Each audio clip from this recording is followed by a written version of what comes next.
ప్రధానంగా మీ డిమాండ్స్ ఏమున్నాయి?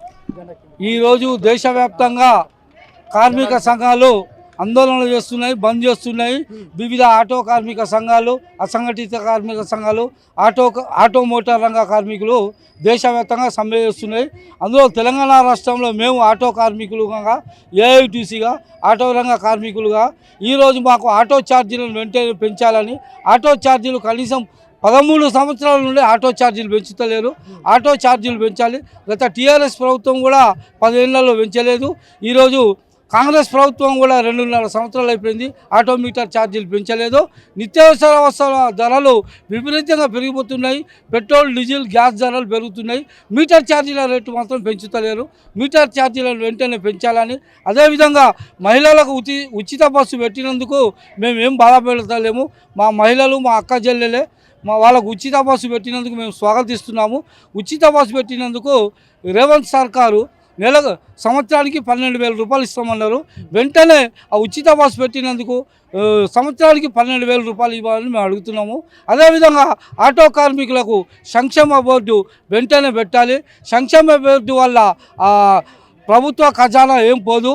ఎవరైతే వెహికల్స్ కొంటారో ఆ వెహికల్స్ ద్వారా కమిషన్ 2%, 5% కమిషన్ తీసుకొని వెల్ఫేర్ బోర్డు పెడితే ఆటో కార్మికులు, మోటార్ రంగ కార్మికులు, లారీ డ్రైవర్లు, ఏ కార్మికులైనా మోటార్ రంగ కార్మికులకు యాక్సిడెంట్ జరిగినా వాళ్ళకు బెనిఫిట్స్ జరుగుతాయి. కాబట్టి మాకు ఆటో కార్మికులకు, మోటార్ రంగ కార్మికులకు సంక్షేమ బోర్డు పెట్టాలని, అదేవిధంగా 2 వీలర్ బైక్స్ బాగా విపరీతంగా తిరుగుతున్నాయి.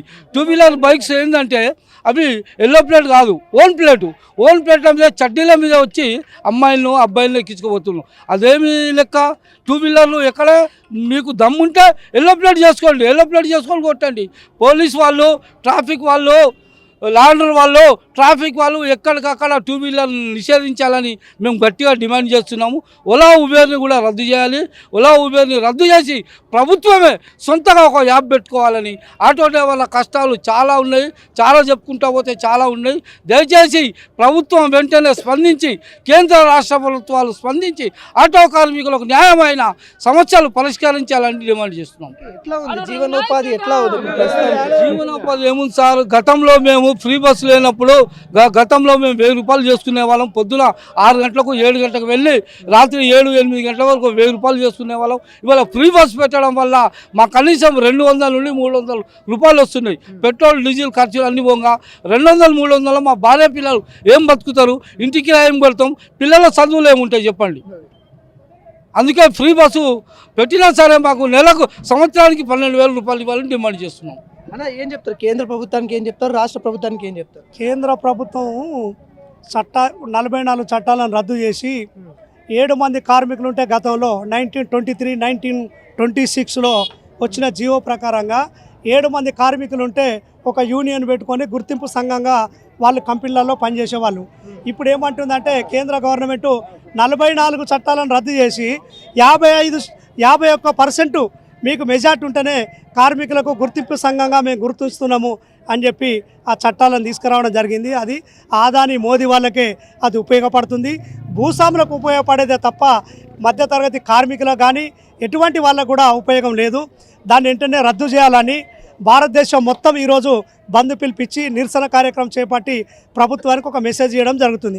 అయితే గతంలో కూడా రేవంత్ రెడ్డి ప్రభుత్వం రాకముందు ఏమన్నాడంటే మేము ఓలా ఉబర్కు ఒక యాప్ వేస్తాము, మీకు అన్ని సమస్యలు మేము పరిష్కరిస్తాము, 12,500 మీకు ఖచ్చితంగా వేస్తాము అని చెప్పడం జరిగింది.